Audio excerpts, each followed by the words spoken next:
कि आने वाले समय में पेट्रोल पंप की तरह ईवी चार्जिंग पॉइंट भी हर सोसाइटी और हर बिल्डिंग में आम हो जाएंगे।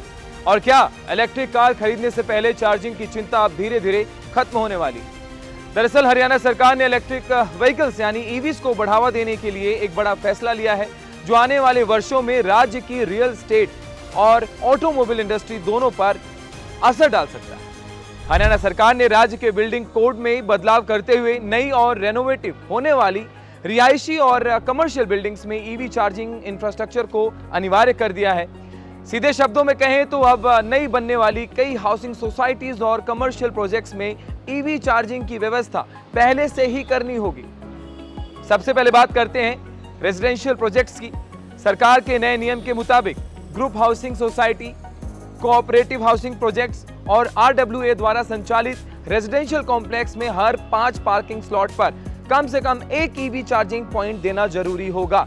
यानी अगर किसी सोसाइटी में 100 पार्किंग स्लॉट्स हैं तो वहां कम से कम 20 ईवी चार्जिंग पॉइंट्स की व्यवस्था करनी होगी।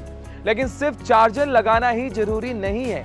सरकार चाहती है कि प्रोजेक्ट्स भविष्य के लिए भी तैयार रहें, इसलिए पूरी बिल्डिंग को 100% ईवी रेडी बनाने की बात कही गई। मतलब जहां चार्जर नहीं भी लगे हैं वहां भविष्य में आसानी से चार्जर लगाए जा सकें। इसके लिए पहले से वायरिंग और इंफ्रास्ट्रक्चर का इंतजाम पूरा करने के लिए सरकार ने बड़ा फैसला लिया है। अब बात करते हैं मॉल, होटल्स और ऑफिस जैसी कमर्शियल बिल्डिंग्स की।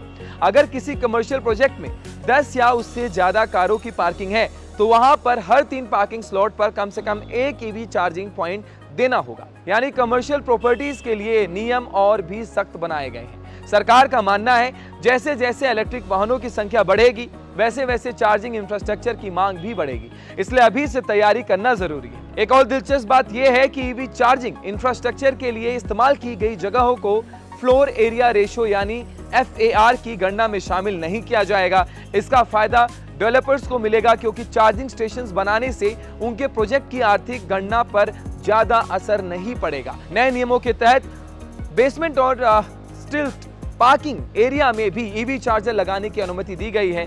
हालांकि इसके लिए सभी इलेक्ट्रिक और फायर सेफ्टी नियमों का पालन करना होगा, यानी सुरक्षा के मामलों में कोई समझौता नहीं किया जाएगा। इतना ही नहीं, डेवलपर्स को अब ऑक्यूपेशन सर्टिफिकेट के लिए आवेदन करते समय ईवी चार्जिंग से जुड़ी सभी जानकारी देनी होगी।